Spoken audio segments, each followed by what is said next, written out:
was one company, we were referring out these clients of ours to get capital for their business. And, one day we said, hey, these commissions are great, but why don't we do this ourselves?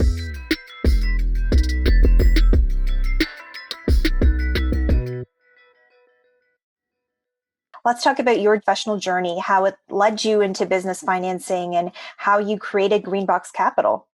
This journey started in 2007. I was in credit card processing. This whole space that's all over the world came from the credit card processing space, originally from one company called AdvanceMe in 1999. It was in the United States, and they had a patent on basically providing merchant cash advance through credit card receivables. Small business loans, the way you know it today, didn't exist. It was morphed into that, and I'll get to that in a minute. But essentially, there was one company, we were referring out these clients of ours to get capital for their business. And one day we said, hey, these commissions are great, but why don't we do this ourselves, right? So we started to do that, and I focused exclusively on that, and I wanted to build.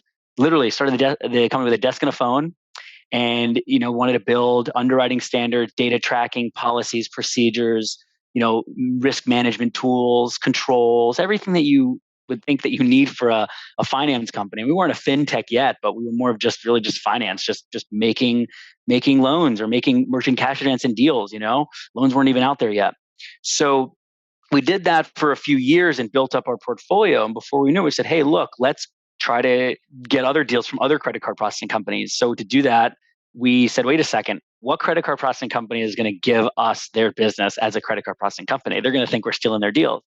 So that was right around 2012 when we created Greenbox Capital, an independent company unrelated to the credit card processing company. And there it was. Greenbox Capital was focusing exclusively on merchant cash advance. It was only in the US market at that point, didn't offer invoice factoring, collateral loans by real estate like we do today, just merchant cash advance. And we started basically getting different credit card processing companies. And at this point, brokers started to come into play.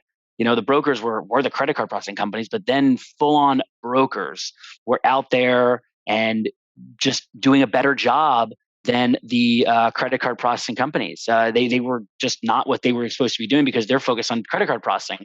So then credit card processing companies became obsolete. And at this point, somewhere in the same neighborhood of plus or minus a couple of years, well, let's go back a second. 2008, the patent for merchant cash advance gets blown by a group of companies, and now there's several companies that are offering merchant cash advance.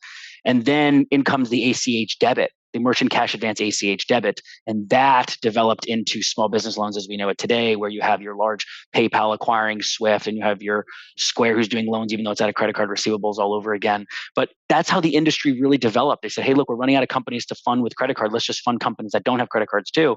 So there you go. And then it really became a lot easier to fund businesses through ACH than taking out the credit cards. We talk about delays in getting your revenue if you're on a lockbox, or if you needed to be integrated, it just took too much time. It's just so much more seamless. So now you have the industry of the small business lending and the small business alternative finance MCA industry as we know it today, which is fast, seamless, ACH debits, or in Canada, an EFT to your bank account, very, very seamless. So that's the journey of how I became into where we are today. And then we joined the Canadian market in 2016.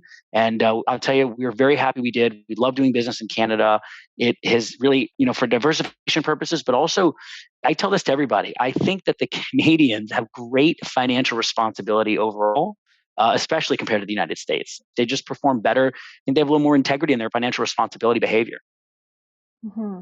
Now, that's an interesting point. And I was curious to ask you about that because you mentioned 2016 is when you entered the Canadian market. And that's sort of the year 2016, 2017, when the alternative lending space, I think in Canada really started to take off with, major players like yourself entering the market. So what was it about the Canadian market that brought you north? If I could give you a little bit about myself, it'll help you. I am a person that's innovative. I'm a person that's curious. I'm a person that likes diversification. So being that we're in the US market and seeing that Canada was kind of untapped in terms of it was new, made me curious to look into it. And I said, look, they're right there. We operate the same hours. Let's do that. And I thought the American market really starting to heat up and really start to get over leveraged. And I just we're not the kind of company that's ever going to, and there's so many companies out there that are like this. We're not the kind of company that are going to just grow at all costs. We're not going to just change our underwriting standards, fund deals.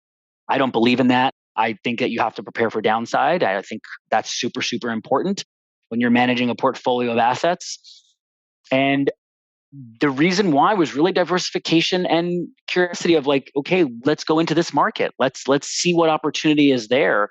And I'll tell you, on one hand, the availability of data is very different than the United States, right? The laws. And it makes it much more difficult to underwrite. It really does. You get access to less information. So you could get into trouble as a funder, right? You really could. I think that there are certain things, there are certain do's and don'ts that we learned over the years of how you have to approach it differently. And if you don't, you can end up having way worse performance in the Canadian market than the United States. But we have found success in the Canadian market. And I'll tell you, it's been a good match. And we're excited to continue to grow that footprint as well. Is there a website that viewers should turn to if they want to learn more about Greenbox Capital and yourself? Absolutely. Go to greenboxcapital.com. You'll be able to find a lot of information about all of our products on there. There's even information about our staff, not just me, but the entire team. Explore it. There's a lot of great content on there about the business. We even have a blog. It's very unbiased, totally neutral, just about sharing information to educate. Go check that out. Absolutely. Go check that out.